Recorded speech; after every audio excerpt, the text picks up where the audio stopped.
রাসূলুল্লাহ সাল্লাল্লাহু আলাইহি ওয়াসাল্লামের বয়স যখন ৫৬ বছর ছিল, তখন কি হয় সেটা নিয়ে ইনশাআল্লাহ আজকে আমরা জানবো। আমরা আগের পর্বেও দেখি যে ৫৬ বছর বয়সে কি হয়, সেটা আসলে ৫৬ বছরের প্রথমার্ধ। এখন আমরা এই পর্বে দেখব শেষার্ধ। এই শেষার্ধে সবচেয়ে উল্লেখযোগ্য যে ঘটনাটা ঘটে, সেটা হলো উহুদ যুদ্ধ। এই সময় উহুদ যুদ্ধ সংঘটিত হয় এবং উহুদ যুদ্ধে রাসূলুল্লাহ সাল্লাল্লাহু আলাইহি ওয়াসাল্লাম উহুদ যুদ্ধ যে হবে, এটার একটা নিউজ পান আব্বাস রাদিয়াল্লাহু আনহুর কাছ থেকে। আব্বাস রাদিয়াল্লাহু আনহু ছিলেন গোপন মুসলিম। উনি মক্কায় থাকতেন। মক্কায় থাকা অবস্থায় উনি আল্লাহর রাসূল সাল্লাল্লাহু আলাইহি ওয়াসাল্লামের গোয়েন্দা হিসেবে কাজ করতেন। মক্কায় তারা কি করতেছে সেই জিনিসটা উনি জানতেন এবং সেই খবরগুলা উনি চিঠি লিখে পাঠাইতেন। তো আল্লাহর রাসূল সাল্লাল্লাহু আলাইহি ওয়াসাল্লামের চাচা আব্বাস রাদিয়াল্লাহু আনহু উনি মক্কায় থেকে একটা নিউজ পাঠান যে কুরাইশরা যুদ্ধের প্রস্তুতি নিচ্ছে। তারা অমুক বারে তারা চলে আসতে পারে।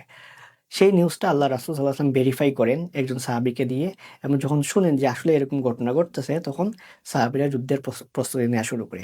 এবং এই যুদ্ধে প্রথম দিকে একটা শুরু হয় যে যুদ্ধ মদিনার ভেতর থেকে হবে নাকি বাইরে থেকে হবে, এটা প্রথম দিকে একটা মানে যুদ্ধ শুরুর আগে একটা আলাপ ছিল।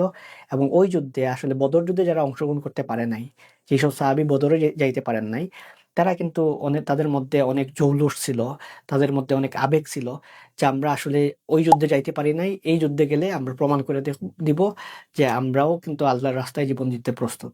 এবং তারা সেই অপরচুনিটির অপেক্ষায় ছিলেন। বদর যুদ্ধে আগের যুদ্ধে আমরা দেখলাম ৩১৩ জন সাহাবী বদর যুদ্ধে অংশগ্রহণ করেন। উহুদ যুদ্ধে রাসূলুল্লাহ সাল্লাম যখন ঘোষণা করেন, তখন দেখা যায় ১,০০০ জন সাহাবীকে নিয়ে রাসূলুল্লাহ সাল্লাল্লাহু আলাইহি ওয়াসাল্লাম মদিনা থেকে বের হন। কিন্তু কিছু দূর যাওয়ার পর আব্দুল্লাহ ইবনে উবাইর নেতৃত্বে ৩০০ জন মানুষ, ৩০০ জন মুনাফিক, তারা কিন্তু ওই ময়দান থেকে চলে আসে এবং তারা বলতে থাকে যে তোমরা তো লড়াই করবা কুরাইশদের বিপক্ষে। কুরাইশরা তো তোমাদেরই গোত্রের, তোমাদেরই সবকিছু।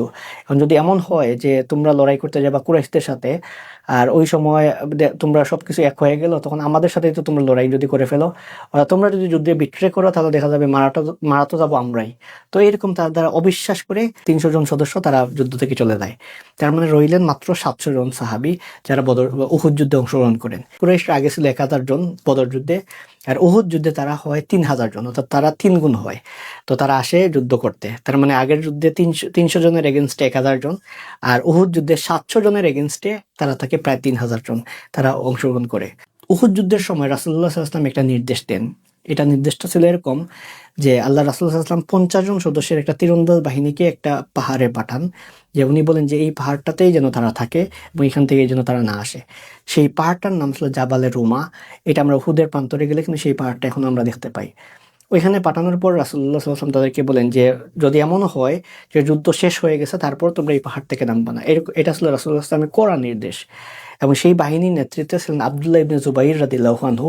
এই আব্দুল্লাহ ইবনে জুবাইর রাদিয়াল্লাহু আনহু কিন্তু মক্কার আব্দুল্লাহ ইবনে জুবাইর ছিলেন না, উনি ছিলেন মদিনার। তো আমরা অনেকেই এই জিনিসটাতে ভুল করি যে আমরা ভাবি যে মক্কার যে আব্দুল্লাহ ইবনে জুবাইর রাদিয়াল্লাহু আনহু, যিনি মদিনায় জন্মগ্রহণকারী প্রথম মুহাজির, উনি কিন্তু সেই আব্দুল্লাহ ইবনে জুবাইর ছিলেন না, উনি ছিলেন ডিফারেন্ট একজন আব্দুল্লাহ ইবনে জুবাইর রাদিয়াল্লাহু আনহু। তো তাদেরকে এই নির্দেশ দেওয়া হয় তারা যেন এইভাবে করে। তো যখন যুদ্ধটা শুরু হয়, যুদ্ধের শুরুর দিকে প্রাথমিক পর্যায়ে মুসলিমরা কিন্তু বিজয় লাভ করে এবং কুরাইশের বাহিনী কিন্তু পালিয়ে যায়। যখন কুরাইশের বাহিনী পালিয়ে যায় এবং তারা ওই যে ৫০ জন সাহাবী জাবালে রুমাতে ছিলেন, তারা যখন দেখতে পেলেন যে যুদ্ধ তো শেষ, আমরা এখন নেমে যাই, তারা তখন এই জাবালে রুমা থেকে পাহাড় থেকে নেমে যান। এবং কুরাইশরা যখন পালিয়ে যায়, পালিয়ে যাওয়ার পথে তারা দেখতে পায় যে এই জায়গায় আরেক সাহাবীরা ছিলেন ৫০ জন তীরন্দাজ, অর্থাৎ তীরন্দাজ মানে কি স্নাইপার্স। এই যুগে যদি আমরা কম্পেয়ার করি স্নাইপার্স, তারা যদি দেখে দূর থেকে কেউ আসছে, তারা কিন্তু এই তীরটা নিক্ষেপ করতে পারবে। যখন দেখে যখন দেখে যে এরকম অবস্থা থেকে মুসলিমরা চলে আসছে, তখন তারা পেছন থেকে কিন্তু চলে আসে এবং সেই বাহিনীর নেতৃত্ব দেন খালিদ বিন ওয়ালিদ। উনি তখন কিন্তু কুরাইশদের বাহিনীতে ছিলেন, তখনও কিন্তু উনি ইসলাম গ্রহণ করেন নাই। উনি ইসলাম গ্রহণ করেছেন মক্কা বিজয়ের ঠিক আগ মুহূর্তে, কয়েক মাস আগে উনি ইসলাম গ্রহণ করেন। তো খালিদ বিন ওয়ালিদ তখন পেছন থেকে আসেন, পেছন থেকে এসে কিন্তু অ্যাটাক করেন এবং সেই অ্যাটাকের ফলে মুসলিমরা যেই যুদ্ধে সবচেয়ে ভয়াবহ অবস্থায় দাঁড়ায়, সেটা ছিল উহুদ যুদ্ধ। এবং এই যুদ্ধে মুসলিমদের অবস্থা কি হয়, ওই যুদ্ধে আল্লাহ রাসূল সাল্লাল্লাহু আলাইহি ওয়াসাল্লাম ওনার দাঁত মুবারক শহীদ হয় এবং উনি রক্তাক্ত হন। ওনার হেলমেটে কিন্তু তীরের আঘাত লাগে এবং আল্লাহ রাসূল সাল্লাল্লাহু আলাইহি ওয়াসাল্লামকে বাঁচাতে গিয়ে ওই সময় ৭ জন সাহাবী একাধারে শহীদ হন।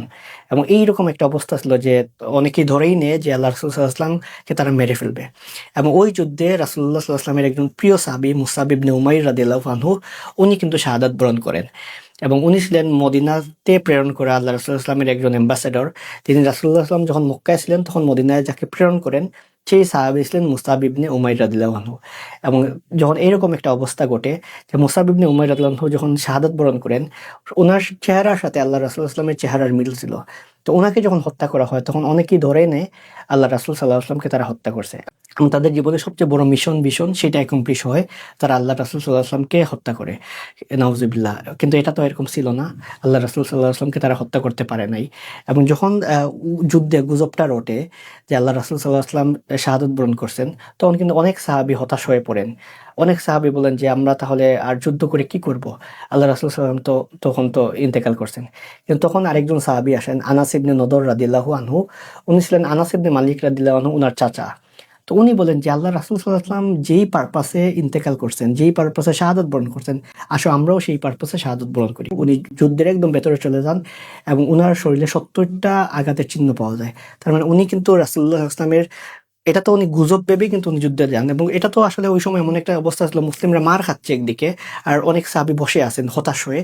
তখন কিন্তু উনি টোটালি একটা প্যারাডাইম শিফটিং ঘটান ওনাদের চিন্তা ভাবনায় যে আমরা এখন বসে থাকলে হবে না, আমরাও কিন্তু যুদ্ধে যাইতে হবে, আমরা কিন্তু ঝাঁপাই পড়তে হবে। এবং আনাস ইবনে নদর রাদিয়াল্লাহু আনহু সেই যুদ্ধে যান এবং যুদ্ধে গিয়ে শাহাদাত বরণ করেন। তো এই যুদ্ধটা ছিল মুসলিমদের জন্য প্রথম দিকের এমন একটা যুদ্ধ, যেই যুদ্ধে আল্লাহ রাসূল সাল্লাল্লাহু আলাইহি ওয়াসাল্লাম উনি আহত হন। এবং সাহাবীরা এই অবস্থায় কখনো আল্লাহ রাসূল সাল্লাল্লাহু আলাইহি ওয়াসাল্লামকে দেখে নাই। এবং আয়েশা রাদিয়াল্লাহু আনহা উনি আল্লাহ রাসূল সাল্লাল্লাহু আলাইহি ওয়াসাল্লামকে জিজ্ঞেস করেন, ইয়া রাসূলুল্লাহ, আপনার জীবনের সবচেয়ে কঠিন দিনটা কি উহুদের দিন কিনা? অর্থাৎ এই দিনটাতে তারা দেখতে পায় আল্লাহ রাসূলের শরীর থেকে রক্ত বের হচ্ছে। তারা মনে করে এই দিনটাই বুঝি আল্লাহ রাসূল সাল্লাল্লাহু আলাইহি ওয়াসাল্লামের জীবনের সবচেয়ে কঠিন দিন। তখন আল্লাহ রাসূল সাল্লাল্লাহু আলাইহি ওয়াসাল্লাম বললেন, না, এই দিন না, তায়েফের দিনটা ছিল ওনার জীবনের সবচেয়ে কঠিন দিন। তার মানে সাহাবীদের চোখে সাহাবীরা যখন আল্লাহ রাসূলকে দেখতে পায়, এইরকম দিনটা ছিল সবচেয়ে কষ্টের দিনটা ছিল উহুদের দিন, যেদিন ধরেই নেওয়া হয় সম্ভবত আল্লাহ রাসূল সাল্লাল্লাহু আলাইহি ওয়াসাল্লামকে সবাই শহীদ করে। তো এইরকম একটা অবস্থা ছিল উহুদের যুদ্ধ। তার মানে এটার মূল কারণ বা অন্যতম একটা কারণ ছিল আল্লাহ রাসূল সাল্লাল্লাহু আলাইহি ওয়াসাল্লামের নির্দেশটা না মানা।